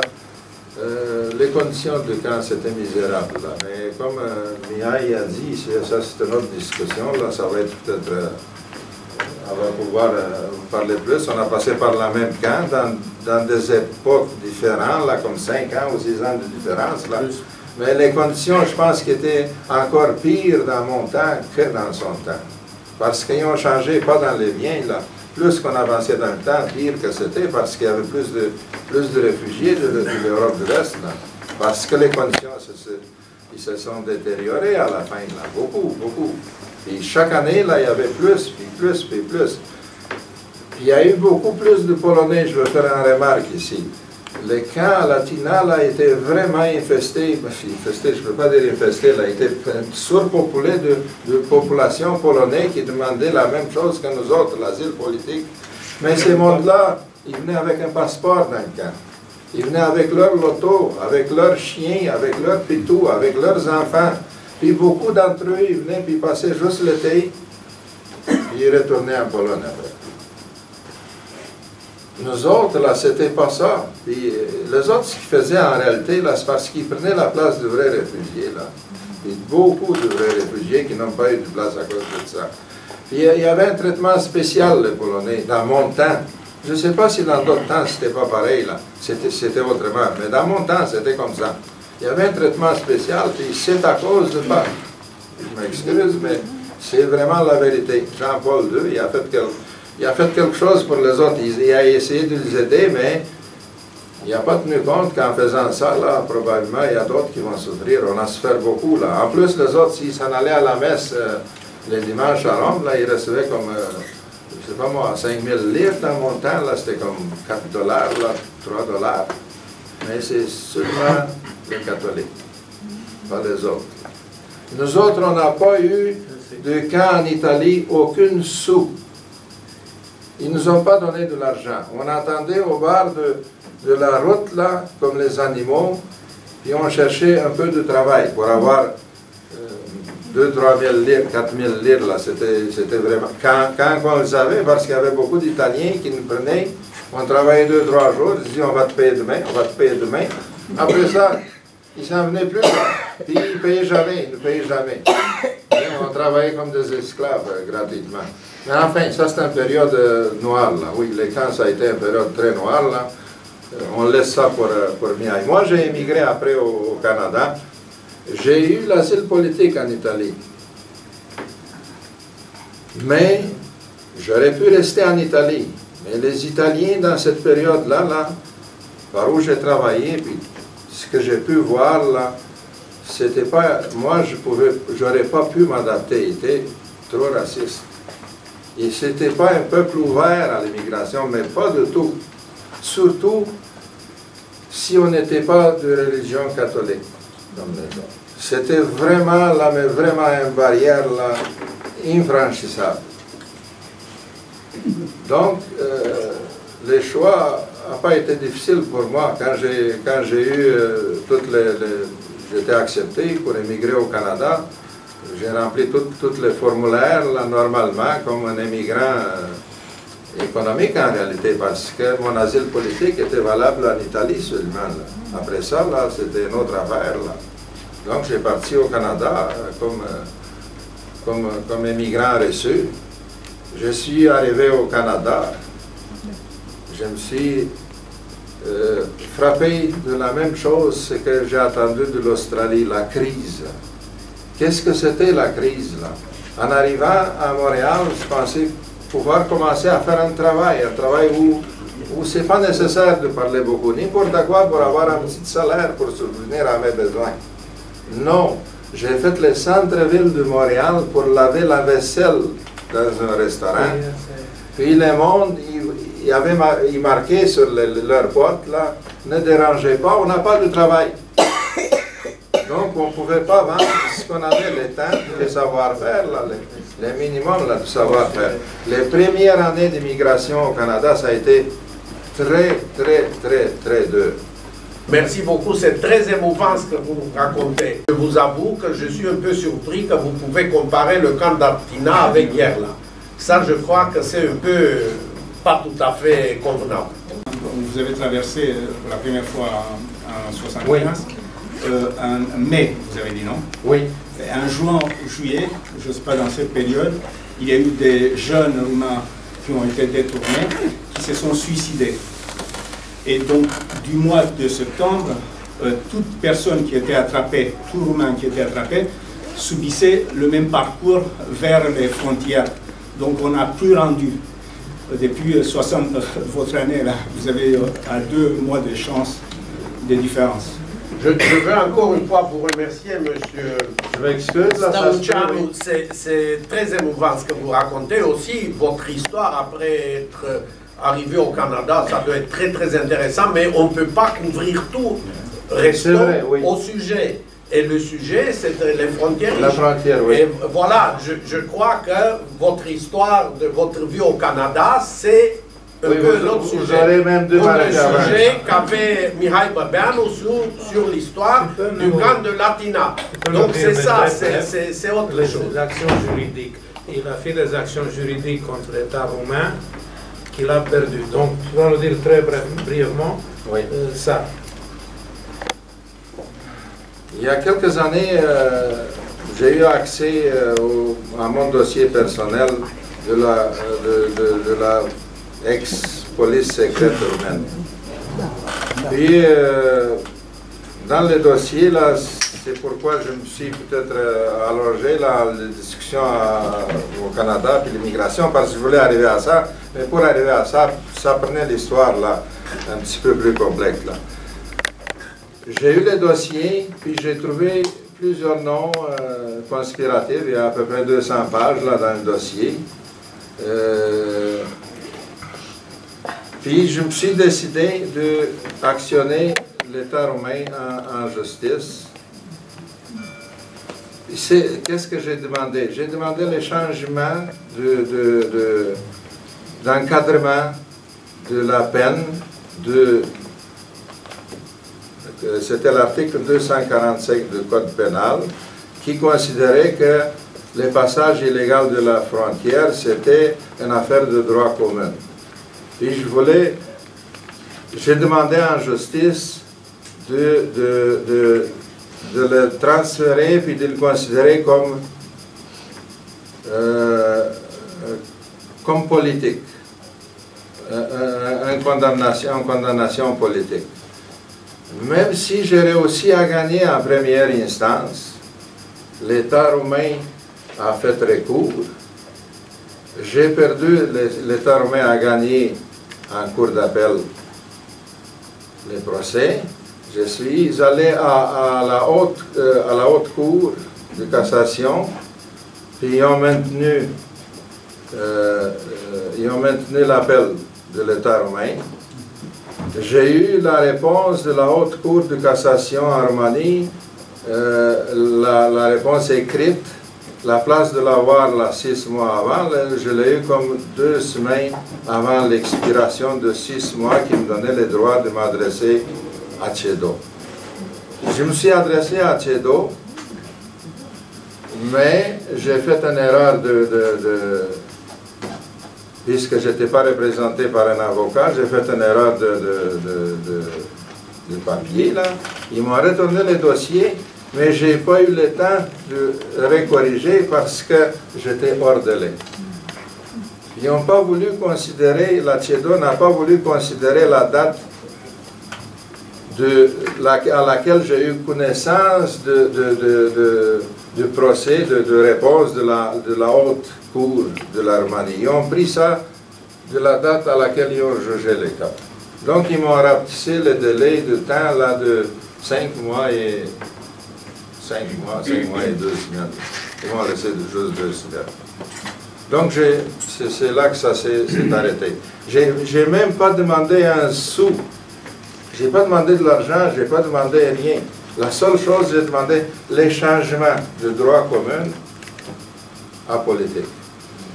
Moi, je dois compléter ici quelque chose pour clarifier la situation. Donc, il est passé après 68.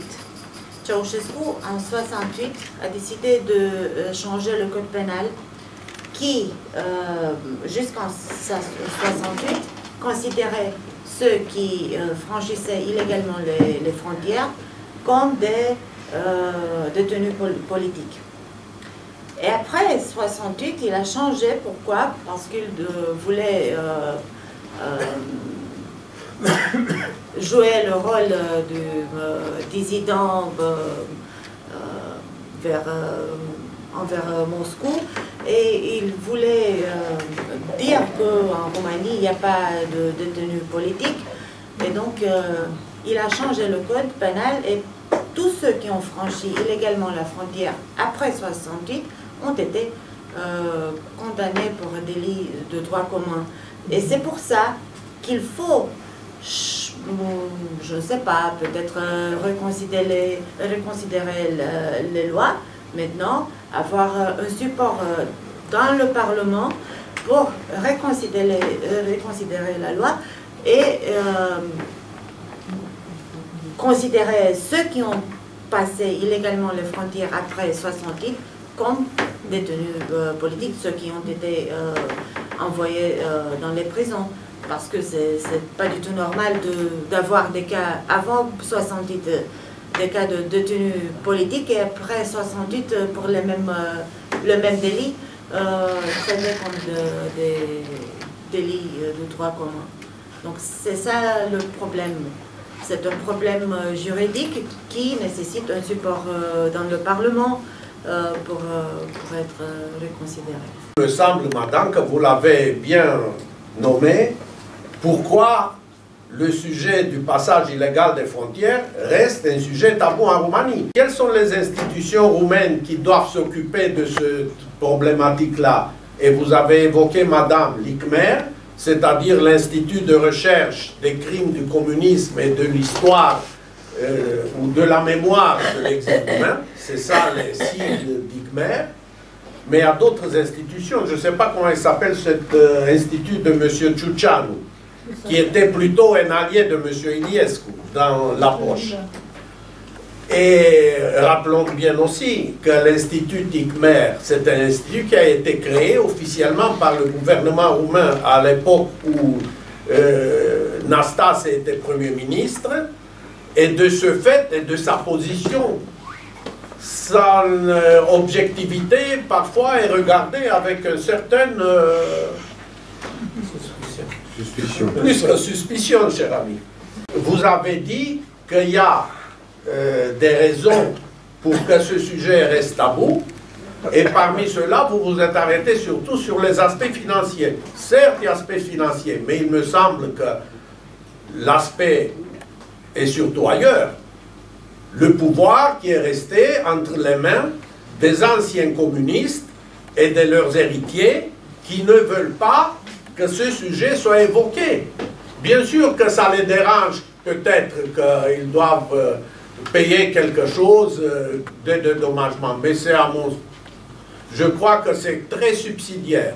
Ce n'est pas ça l'essentiel. L'essentiel, c'est leur position de ceux qui restent au pouvoir, qui sont restés au pouvoir depuis la chute du mur de Berlin et qui se trouvent encore au pouvoir aujourd'hui. Nous nous sommes rendus compte, en essayant de recueillir des infos sur ce dossier, nous nous sommes rendus compte que nous devons traiter des périodes en termes politiques et politique bilatérale, donc relations bilatérales entre la Roumanie et l'ex-Yougoslavie, entre la Roumanie et la Hongrie, bien sûr, parce que pendant les années 80 et surtout 85-89, la Hongrie a eu une politique tout à fait différente. Donc, c'est vrai qu'on a eu des cas quand les Serbes tuaient des Roumains qui essayaient de franchir la frontière illégalement. Pendant les années 50, quand les relations entre la Roumanie et la Yougoslavie étaient très tendues, il y avait d'autres raisons, pas seulement les raisons de la frontière. Et puis, le régime en Yougoslavie a changé beaucoup. Des Roumains étaient acceptés, étaient envoyés dans cette prison de Padinska Skela qui était dirigée par l'État yougoslave, mais avait aussi un office de l'ONU, un office un tout petit de représentation de l'ONU là-bas. Il y avait des gens qui venaient de Canada, même d'Amérique, des États-Unis et d'autres pays de l'Europe qui travaillaient là-bas et qui organisaient les interviews pour les demandants d'asile politique et qui les prenaient en charge après avoir passé l'interview et être accepté. Le sujet des frontiéristes a été traité en 4 phrases seulement dans le rapport présidentiel qui a été présenté dans le Parlement. Le rapport sur les crimes du communisme a été traité dans 4 phrases et ceux qui ont travaillé à ce rapport présidentiel ont dit nous nous imaginons qu'il y a beaucoup de victimes, on sait, on a entendu parler, on a recueilli beaucoup de témoignages, mais nous nous excusons, nous n'avons pas reçu l'accès aux archives militaires. Ah bon, donc la commission présidentielle n'a pas obtenu l'accès aux dossiers qui sont enfermés, qui appartenaient à l'armée et la justice militaire. Merci, nous sommes des journalistes. Vous imaginez que nous, en tant que journalistes, on verra un jour un dossier ça, c'est le... Mais ça, c'est l'information importante, c'est ça l'essentiel, c'est ça ce qu'il faut dire. Oui, les instituts de l'État doivent faire avec le support du Parlement, avec des commissions dans le Parlement qui doivent repenser les lois et de trouver une solution parce qu'en Allemagne, il y a une solution juridique pour ceux qui ont oui, il y a un support juridique pour ceux qui ont franchi la frontière allemande, les frontières entre l'Allemagne de l'Est et l'Allemagne de l'Ouest, et ceux qui ont franchi illégalement d'autres frontières. Parce que je suis allée avec Ishvan à Halle, en Allemagne. Nous avons rencontré quelqu'un qui est venu, il était étudiant, il est venu avec son ami, venu en Roumanie. Ils ont franchi la frontière. Ils sont allés en Yougoslavie, mais ils ont été arrêtés par les Yougoslaves. Et parce qu'ils ont expliqué, ils montaient. Ils ont dit qu'ils sont venus de l'Allemagne de l'Ouest et qu'ils faisaient du tourisme en Roumanie. Ils ont nagé et les eaux du Danube les ont apportés en Yougoslavie. C'était clair qu'ils montent. Ils les ont envoyés en Roumanie. Bien sûr qu'ils ont été arrêtés et renvoyés en Allemagne de l'Est et envoyés, je ne sais pas, câți ani a făcut ăsta de la Halle, câți ani de închisoare? Da, a fost condamnat la au moins 2 ans de prison. L'État ouest-allemand les a acheté la liberté, a donné de l'argent à l'État est-allemand et ils ont été libérés après 9 ou 10 mois de prison. Et donc, il y a des cas de citoyens qui ont passé illégalement la frontière allemande, mais aussi la frontière comme la Roumanie, Bulgarie, parce que beaucoup d'Allemands venus de l'Est ont passé par la Bulgarie, et d'autres par la Hongrie, qui maintenant, par des cas individuels, ont demandé en justice en Allemagne des compensations de la part de l'État allemand réunies. Et il y a des lois spécifiques qui offrent un support à ces gens-là. Mais il faut ouvrir une action en justice individuellement pour obtenir, c'est pas collectif. Mais en tout cas, il y a une législation qui en Roumanie manque complètement. Donc il faut la volonté politique en Roumanie, que je ne vois pas nulle part. Et il faut bien sûr, premièrement, le support dans le Parlement pour changer les choses en justice. Et l'ICMER et d'autres institutions qui devaient s'occuper de cette chose-là, est-ce que ces institutions agissent en ce sens? Pour la Par première exemple, fois. est-ce qu'elles agissent pour avoir accès aux archives militaires dont vous parlez? Et apparemment, d'après ce que je comprends, je ne connais pas très bien la situation de ces archives, est-ce qu'elles sont sous l'autorité du CNSAS ou pas? Non, pas les archives militaires. C'est autre chose. Seulement. Pourquoi militaire? Des moments que Parce vous dites que depuis l'armée- 68, c'est du droit commun. Oui, mais Parce c'est que deux la choses mer avait différentes. en Juste charge voir. les frontières. Pardon? Donc les Ah. gardes frontières appartenaient à l'armée. Ah d'accord, donc c'était du C'est droit c'est commun, pas mais... comme ça. Oui, le droit commun intervenait après. Je m'excuse, je me suis adressé 2 fois à ICMER pour être reçu en audience. J'en ai jamais eu de réponse. J'en ai eu une réponse. Qui sont intéressés, qui veulent m'écouter, mais ils ne m'ont jamais invité. Oui, moi je dois dire que cette année, c'est pour la première fois que l'Institut a fait un appel public aux ex-frontiéristes de venir et de témoigner. Donc après 30 ans, on commence à collecter des témoignages, ce que les journalistes font depuis des années. Donc moi je fais ça depuis 2005. Imaginez combien de cas j'ai collecté. Avec mon collègue, nous avons collecté aussi des cas des citoyens étrangers. Et donc c'est pour la première fois que l'Institut essaye de collecter des témoignages.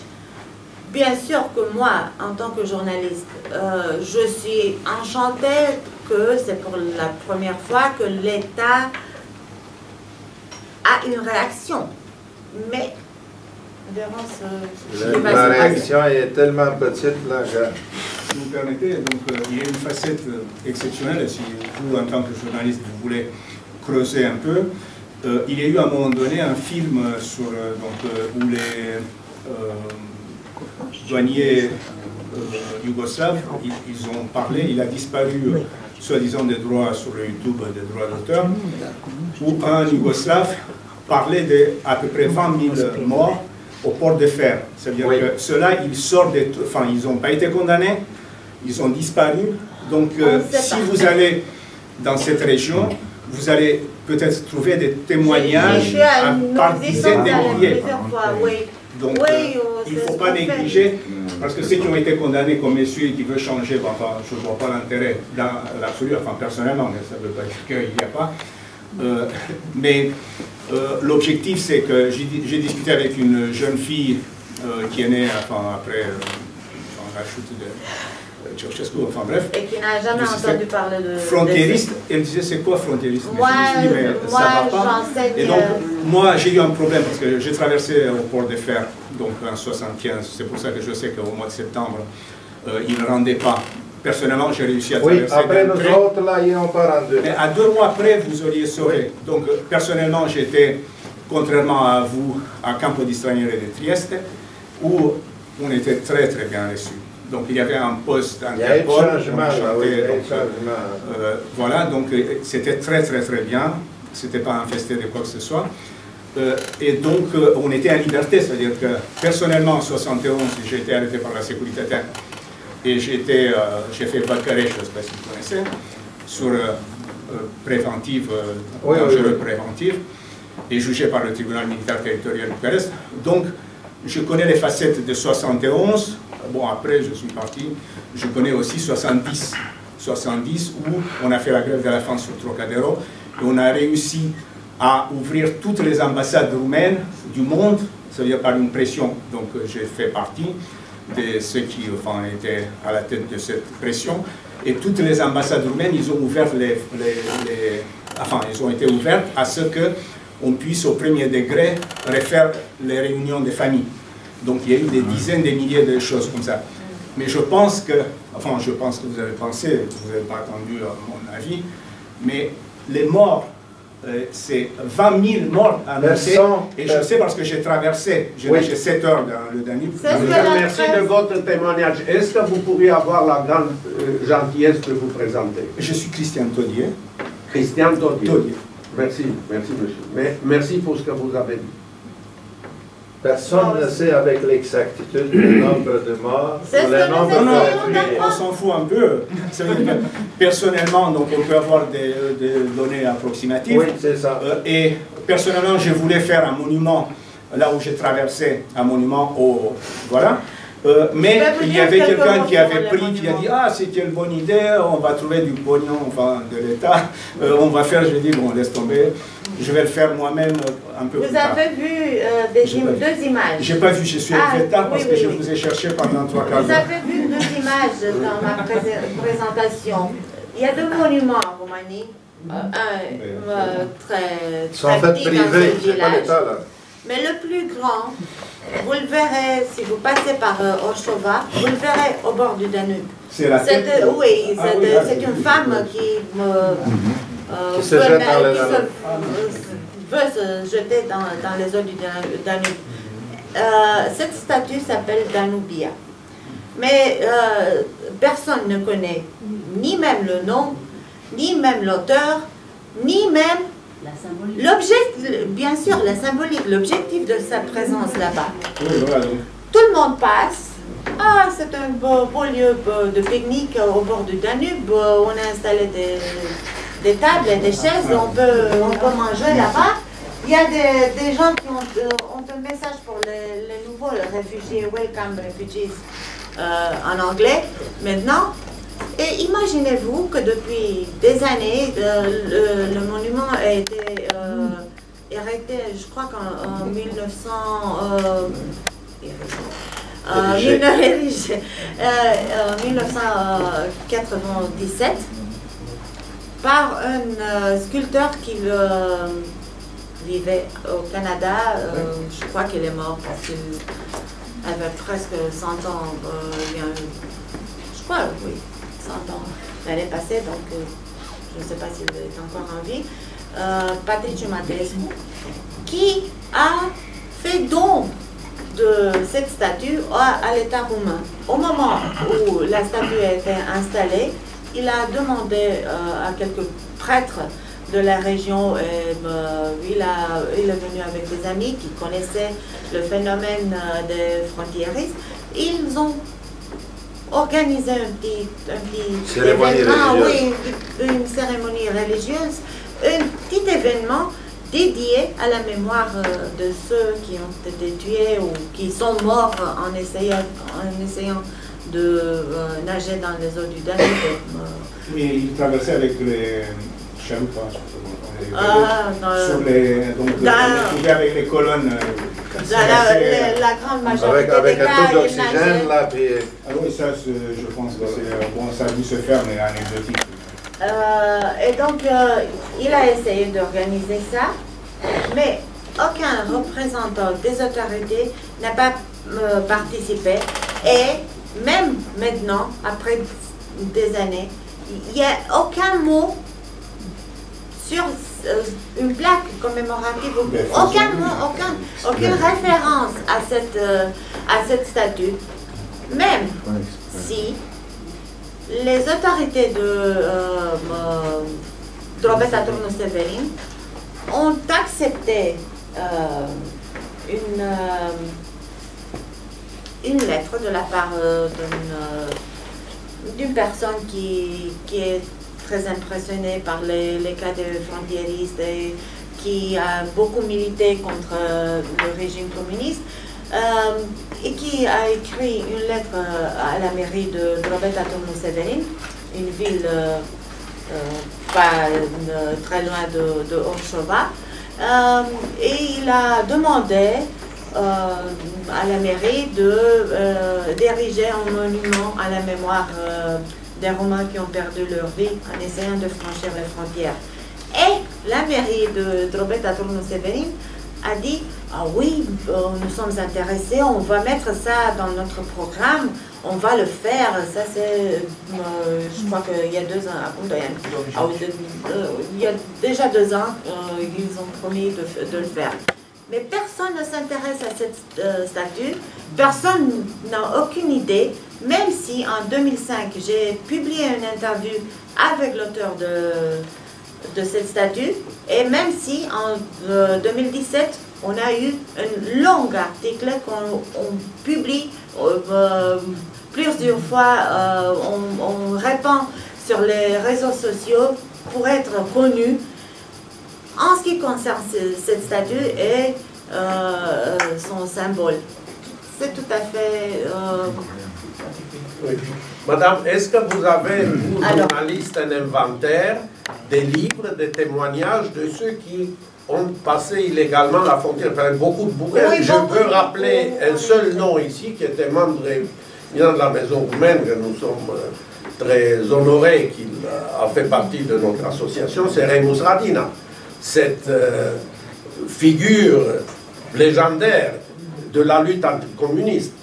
Remus Radina a essayé de passer 2 fois la frontière yougoslave, il a été 2 fois pris, torturé, et tout ce qui s'est passé. Mais des témoignages de ce genre, il y en a beaucoup. Est-ce que vous avez un inventaire de cela? Oui, de tout ce nous avons des articles sur ceux qui ont écrit. Oui, mais il y a aussi des... Parce que là-bas, il y a une source, cette source doit être exploitée. Il y a aussi des citoyens étrangers. Voilà. Alors, moi, comme le temps presse terriblement, je sais que vous êtes venu pas seul, mais avec votre jeune collègue que j'invite ici pour qu'il soit connu. Nous avons eu la chance, mais c'est sa chance, premièrement parce qu'il parle l'allemand, la chance de présenter un projet en Allemagne à une fondation qui s'appelle Robert Bosch Stiftung et qui nous a accordé le support financier pour commencer une recherche plus approfondie dans les archives aussi en Allemagne. Et c'est comme ça qu'on a réussi d'apporter en Roumanie des documents en première, en exclusivité, et de parler des cas des citoyens étrangers qui ont venu en Roumanie et qui ont essayé de franchir les frontières. Donc c'est seulement grâce à l'argent venu d'Allemagne. N'imaginez pas qu'il y a des rédactions en Roumanie capables de soutenir ce travail. De subventionner de telles recherches. Non. C'est un travail complètement fou qui a été seulement, comment dire, un effort conjugué de 2 personnes. C'est tout. Donc vous-même et lui. Je crois que si vous adressez au moins en France à OFPRA, Office national de réfugiés politiques, enfin machin, vous avez une liste, donc vous avez toute la liste des réfugiés politiques roumains en France. Il faut faire la différence entre les cas parce qu'on parle ici des frontiéristes. Nous avons inventé le terme. On a la chance d'avoir ici Madame Petroulian, qui est une des plus éminente et ancien membre de notre association, qui a été responsable de l'OFPRA. Elle pourra nous dire, est-ce qu'à l'OFPRA, il y avait une évidence des frontiéristes, de ceux qui ont passé illégalement la frontière? Oui. Ah bon? Donc on sait parmi les réfugiés politiques qui sont ceux qui ont passé illégalement la frontière. Tout à fait. Mais voilà, donc vous pouvez... C'est ça une voie de recherche. Quelle frontière? La frontière de la France ou d'autres? Ça, c'est... Non, OFPRA, de toute façon, c'est encore de l'asile politique. Ça veut dire que dans ton pays... la question que Mihai pose est, est-ce que l'évidence que l'OFPRA a, c'est une évidence qui porte sur les Roumains qui ont franchi la frontière roumaine illégalement ou qui sont rentrés illégalement en France? Personnellement... Les deux. Donc, madame, les deux. Personnellement, donc j'ai dû faire cette liste. Et en fait, c'est marqué où j'ai traversé, comment j'ai traversé. C'est normal. Je n'ai pas dit que je suis venu avec un passeport, je demande un asile politique parce que... Donc, vous avez tout ça. Et madame doit savoir mieux comment... Mais il faut retenir quelque chose. Merci. Au moment Vous voulez où nous nous dire un mot, Francis Comment? Gisat, sur cette évidence qu'on a établie? Est-ce que vous avez rencontré beaucoup de frontiéristes? Évidemment. Lors Oui. de votre... Oui. Oui. Oui, j'ai même des amis. Vous avez même des amis? Oui, qui ont traversé le Danube à la nage. Voilà, 2, 3. Oui. Petre Rossetti parmi... Non, Petre Rossetti, c'était Avant, bien sûr. avant. Non. Et puis, il y a une chose que vous n'avez pas dit, madame. Ceux qui étaient en Yougoslavie et qui étaient arrêtés, vous savez ce qu'on faisait avec? D'abord, on les transférait en Roumanie, à Popa-Șapcă, la Popa-Șapcă que vous connaissez. Et ils le faisaient aussi parce que la Roumanie leur offrait du sel. Non, ça c'est une... Ça, c'est une légende urbaine, là. C'est ce qu'on savait. Bon, d'accord. Mais en tout cas, parmi mes amis, dont Rossetti, qui est déjà décédé il y a 1 mois ou 2, ils étaient dans des mines de charbon. Ça c'était la majorité. La majorité ont été enfermés dans des mines de charbon pendant 1 an ou 2 ans. C'est ça le problème, parce qu'ils étaient traités comme des traîtres du peuple, donc les conditions de détention en Roumanie étaient terribles. Mais du point de vue communiste, évidemment que c'était des traîtres. Moi aussi je suis une traître. Tout le monde est un traître. Tout le monde. Ben oui. Dans le sens... Oui. C'est les Roumains qui disent ça, moi je ne le dis pas. Et imaginez-vous que... Tous ceux qui venaient à l'OFPRA, ce n'étaient pas des traîtres. C'était des gens qui voulaient la liberté. Les jeunes maintenant considèrent ceux qui ont quitté la Roumanie avant, pendant le communisme, même les jeunes considèrent ceux qui ont quitté la Roumanie comme des traîtres. Parce qu'ils Madame, pas tous. Non, franchement, venir ici dire ça, et comme M. Slăuceanu a dit que Gherla est comparable avec Latina, mais ce sont deux affirmations qui me semblent absolument inacceptables. Ça n'a rien à voir. Vous allez me dire que Pitești était peut-être. Peut-être. Voilà. Ou Aioud, ou Sighet ou Almaty. Vous allez me dire ça peut-être. Je vous ai laissé dire, mais je me suis dit, je le laisse dire. Voilà. Non, c'est inacceptable.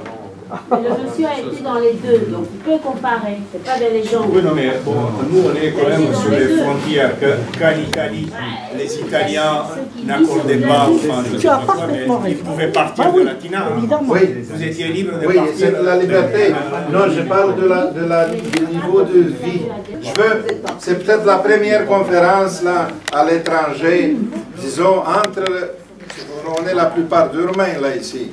Puis la plupart, on a quitté la Roumanie. Il y en a du Français, il y en a du monde comme mon épouse, c'est par alliance, là, c'est pas un Roumain, là.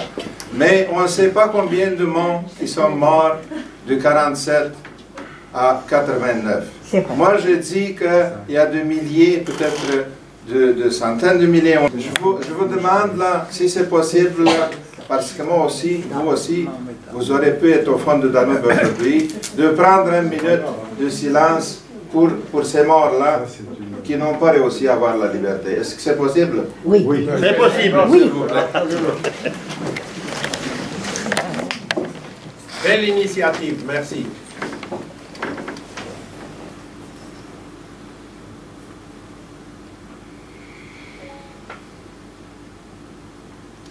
Je vous remercie dans leur nom.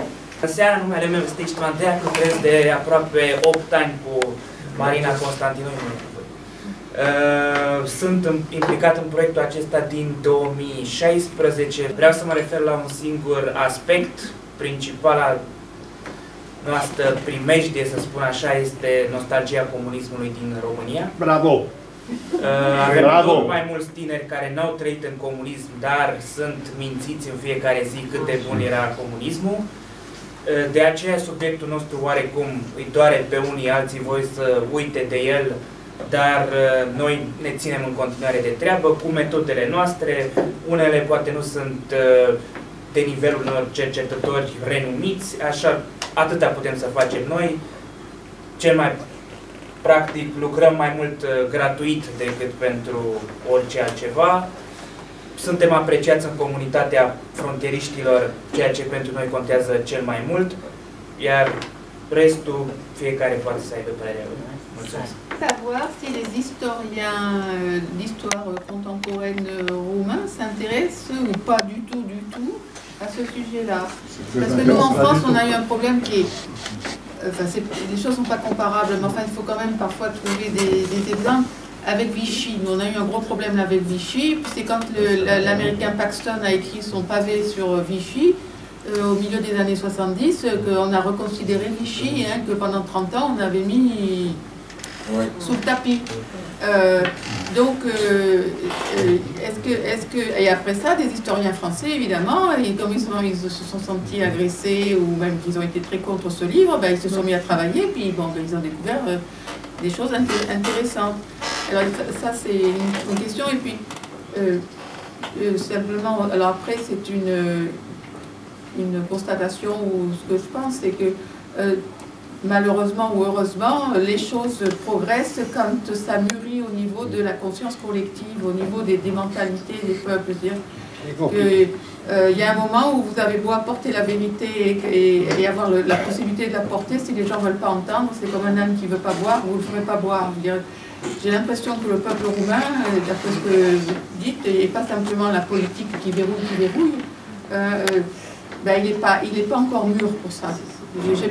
Je pense que c'est une des explications du problème. Ça, c'est personnel. Hein, oui, c'est vrai. Vous avez raison. Vous avez raison, mais tout de même, le temps passe. Il y a 30 ans. Je crois que c'est le moment de nous réveiller. Parce que sinon, on va répéter les erreurs. Et je crois qu'il y a déjà des signes en Roumanie qu'on peut répéter les erreurs du passé récent. Parce qu'on n'a pas eu la volonté ou peut-être le pouvoir de parler avec nous-mêmes et de faire la paix avec nous-mêmes et de comprendre ce qui s'est passé pendant des années, pendant des générations qui ont souffert et qui ont donné au marché le nouvel homme que le régime voulait donner. Le nouvel homme que je n'ai jamais imaginé pendant le communisme existe. Et le nouvel homme est celui qui maintenant utilise les réseaux sociaux. Et quand nous publions les articles sur les frontiéristes, nous injure et nous dit que nous sommes des traîtres et que nous n'aimons pas le peuple roumain. Et que les documents sont faux, nous parlons seulement des légendes, ce sont des mensonges, personne n'a pas franchi. Seulement... C'est justement d'où l'intérêt de le faire savoir, de le cristalliser de manière à ce qu'il n'y a plus de doute. Parce que ce que vous dites, en effet, j'ai vu aussi avant que tu es parti, nous on est resté, enfin je dis mais je suis parti à tu n'as pas mangé du salam, de soya avec nous, tu es parti, tu as eu une bonne vie dans les pays occidentaux, tu n'as pas tu n'es pas resté avec nous, donc tu es... Non mais bon, ça on s'en fout. C'est la cyberguerre. C'est la cyberguerre. Tout à fait. C'est pas un hasard. Ça, c'est manipulé. Oui, c'est manipulé. Il y a des milliards de dollars de payer pour faire ça. Et les réseaux sociaux ont un pouvoir extraordinaire dans les milieux des Roumains qui ont quitté la Roumanie après la Révolution. Ils sont, les Roumains, la diaspora, nouvelle diaspora, est bombardée par des faux informations concernant le communisme, par une propagande que vous n'imaginez pas. Il y a un réseau de sites internet qui envahissent les groupes des Roumains qui utilisent Facebook, par exemple, qui sont bombardés jour et nuit avec des fausses informations sur les merveilles du régime de Ceausescu, sur des accomplissements du régime Ceausescu, des mensonges qui sont évidents, mais qui bombardent surtout les Roumains qui ont quitté la Roumanie après. Ça rentre dans un cadre bien plus large. Et si on regarde Sputnik et tous ces fake news répandus par les réseaux russes, on sait de quoi on parle. Malheureusement, les Mais jeunes... ce que vous dites, madame, et je crois que vous avez bien fait de le souligner, parce que ce qui caractérise la situation concernant ce sujet, les frontiéristes, est dû aussi à ce qu'on peut appeler starea nației. L'état de la nation roumaine, ce lavage de cerveau que la Roumanie a subi pendant des décennies, a amené le peuple roumain à cette situation. Et malheureusement, ceux qui ont le pouvoir, parce qu'ici, la grande, l'importante et la principale cause de cette situation réside dans le fait que les anciens communistes ont gardé le pouvoir. Le pouvoir aujourd'hui, c'est entre les mains de la Securitate, les mains de l'ancienne nomenclatura, sans nuance. Ils contrôlent tout, eux et leurs héritiers. Et ça se traduit par cette starea nației, ça se traduit par l'empêchement des institutions qui portent un nom qui est celui de tromper l'opinion publique en disant ben voilà, on a des institutions qui s'occupent des crimes du communisme, qui s'occupent de la mémoire de l'exil roumain, et ce qu'ils font, en fait, ils essayent justement d'empêcher que la vérité soit dite. Que la lumière soit faite. C'est ça. Monsieur. Oui, je voulais déjà remercier notre conférencier pour son témoignage vivant, effectivement, et son expérience, je pense, l'expérience du passé doit servir à préparer l'avenir, un avenir meilleur, en évitant de recommencer les erreurs du passé. Alors moi, je m'interroge sur la question suivante.